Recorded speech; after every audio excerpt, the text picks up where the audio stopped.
A new world order. A world where the rule of law, not the law of the jungle, governs the conduct of nations. Hoje o professor Herbert vai falar da escola sem partido. Se inscreva no canal. A educação, ela é um instrumento muito importante na política. E eu não estou falando de escola sem partido, pelo contrário, eu defendo a escola com todos os partidos. Eu acho que as coisas têm que ser bem claras, né? A gente não pode colocar uma isenção, um cientificismo em cima de algumas coisas, porque aí acabam virando dogmas. O mais saudável é a gente ter a diferença de opiniões, divergências, e a gente ter o debate político, e a gente ter clareza no que cada pessoa quer, no que cada pessoa acredita. Isso é o saudável. E não ficar brigando, negócio de educação, tem a turma da esquerda que quer currículo dessa maneira, a turma da direita.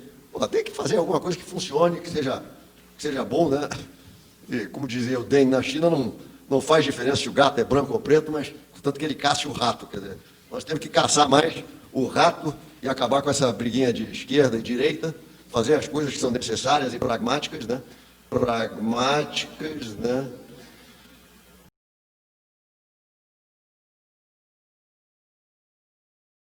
Então não contente um cara desse que sempre foi playboy, que mora na Suíça, que jogava tênis, estudou em Harvard, todas as oportunidades do mundo.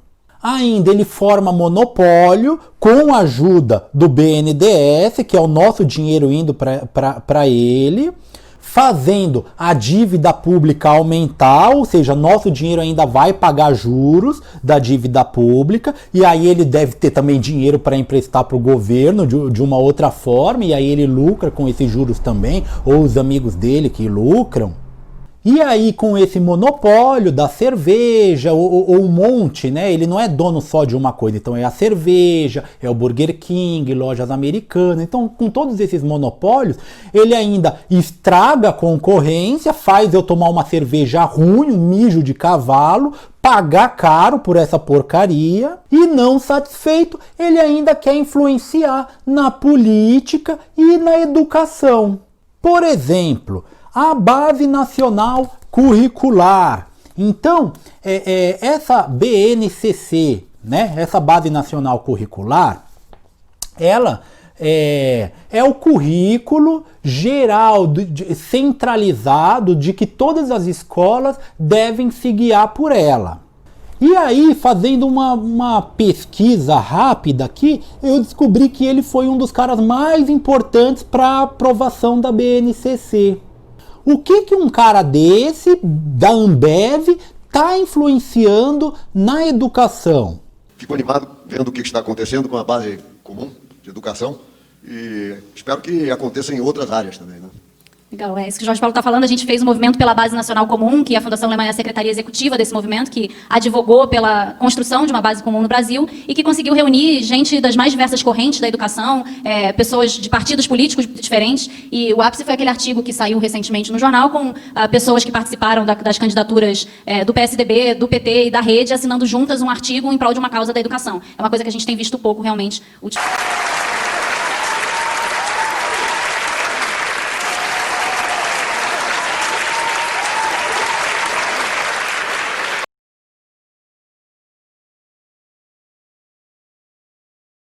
Então, por exemplo, eu dou aula, eu sempre estudei em escola pública e eu dou aula em escola pública. E aí, lá na biblioteca, eu estava vendo, tem uma coleção, em todas as escolas tem, né?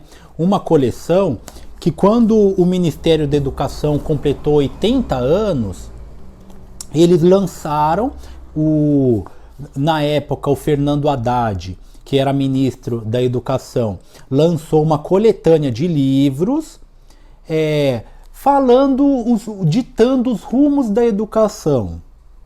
Eu tenho 2 desses livros, né? Então, um deles é o Paulo Freire, tá? Um pedagogo de renome, é normal que que tenha ele, né, no meio desses intelectuais, e o outro que é estranho é o Antônio Gramsci.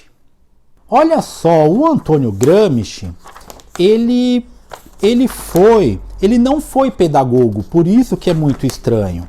Ele foi um preso político, então ele, na época do fascismo da Itália, ele era comunista e ele foi preso, e ele escreveu, né, quando ele estava preso, ele escreveu o que viriam ser os livros dele, que revolucionou a esquerda.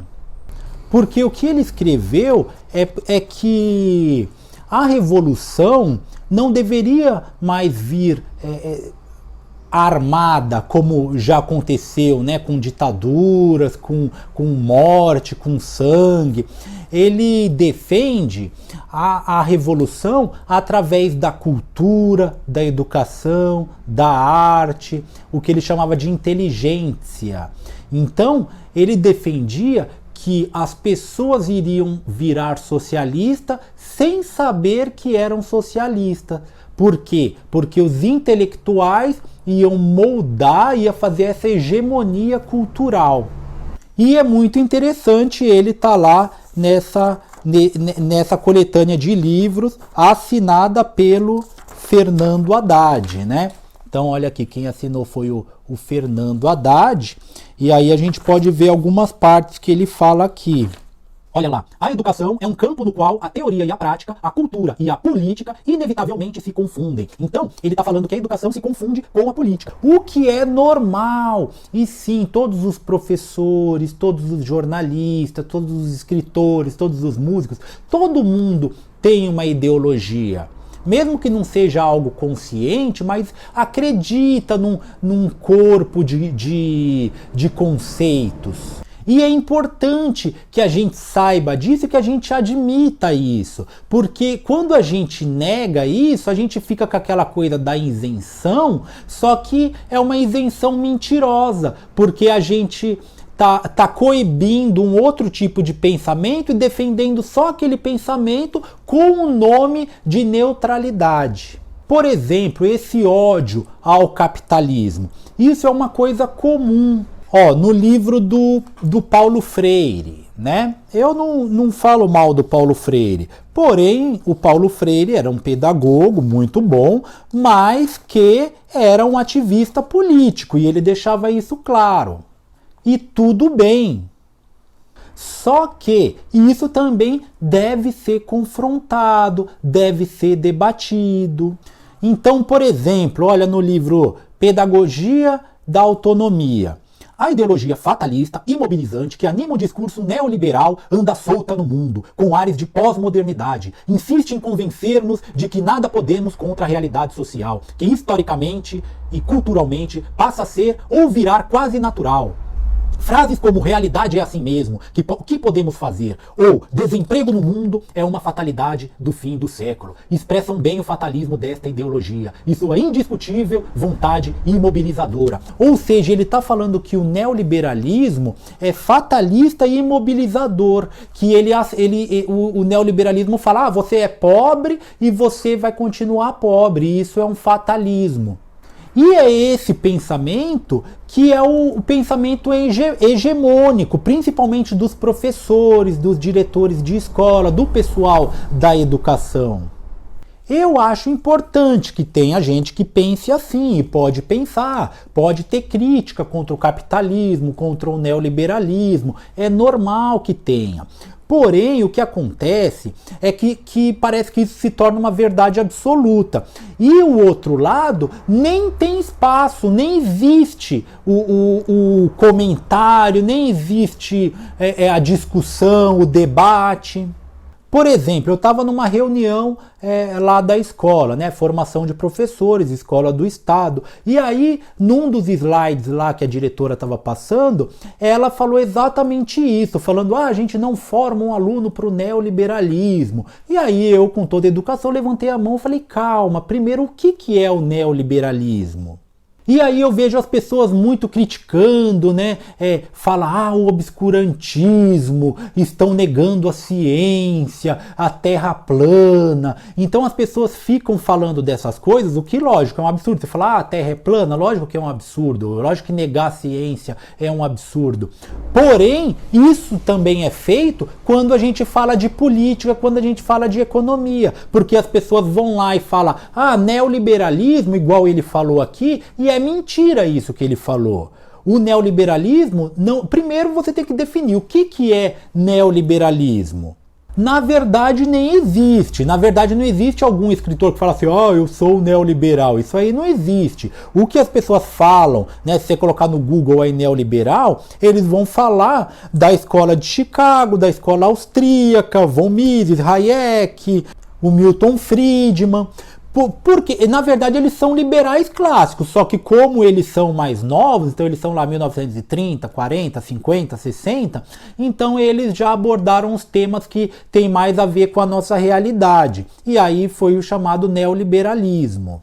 E aí quando a gente vai ver a ideologia desses caras, não é nada disso que ele está falando, é pelo contrário, ele defende a mobilidade social, ele não defende isso que o Paulo Freire falou, a imobilidade social.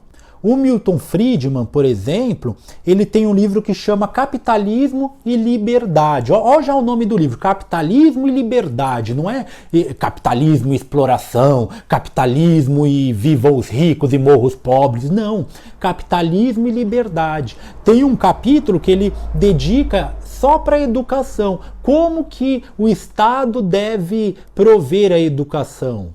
O ProUni vem desse capítulo, porque ele fala que o Estado tem que dar um voucher para os alunos escolherem as suas próprias escolas, que é o que depois aconteceu com o ProUni, né? O Estado dá um voucher e paga a faculdade dos alunos. Ele queria que isso fosse feito desde a educação básica. O próprio Eduardo Suplicy, que tem um plano de renda mínima, ele diz que quem deu a ideia, inventou a ideia da renda mínima foi o Milton Friedman, que é chamado de neoliberal e usam neoliberal como se fosse neofascismo, né? Ó como que o Paulo Freire usou o neoliberalismo. Isso sempre alega isso. Quem imaginou o renda mínima foi o Friedman. Então, é que nós somos um país tão atrasado, né? Nós somos o extremo ocidente, o Brasil é muito longe da civilização, né? As ideias demoram muito tempo para chegar. Olha outro neoliberal aqui, o von Mises. Estes são os fatos acerca do capitalismo. Assim, se um inglês, ou no tocante a esta questão, qualquer homem de qualquer país do mundo afirmar, hoje aos amigos, ser contrário ao capitalismo, há uma esplêndida contestação a lhe fazer. Sabe que a população deste planeta é hoje 10 vezes maior do que nos períodos precedentes ao capitalismo? Sabe que todos os homens usufruem, hoje, um padrão de vida mais elevado do que o de seus ancestrais antes do advento do capitalismo? E como você pode ter certeza de que se não fosse o capitalismo, você estaria integrando a 10ª parte da população sobrevivente? Sua mera existência é uma prova do êxito do capitalismo, seja qual for o valor que você atribua à própria vida.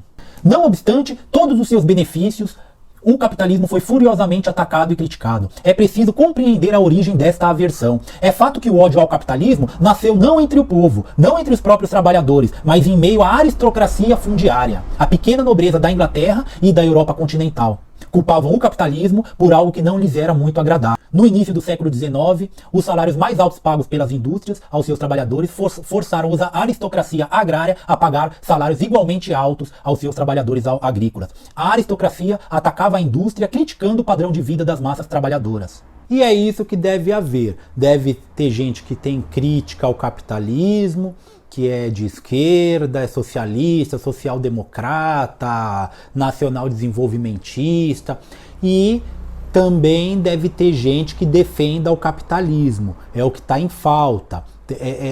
Parece que o capitalismo, quem defende o capitalismo são os grandes banqueiros, quem é muito milionário quer defender o seu. Então ele defende o capitalismo. E aí quem quer justiça social defende as esquerdas, né? Aí essa já é uma história mal contada, já é uma história assimétrica, porque não é isso. Quem faz as grandes fortunas muitas vezes é o próprio governo, não é a livre concorrência, não é o neoliberalismo, igual o Paulo Freire falou, que é fatalista, que não quer mobilidade. Pelo contrário, a livre concorrência quer a mobilidade social. A definição de livre mercado é isso, né? Você poder entrar e sair do mercado com liberdade, você poder pular de um emprego para o outro com liberdade, você passar de uma classe para outra com liberdade. Mas é normal que existam as críticas, é normal que existam as opiniões divergentes, só que tem que ter opiniões divergentes.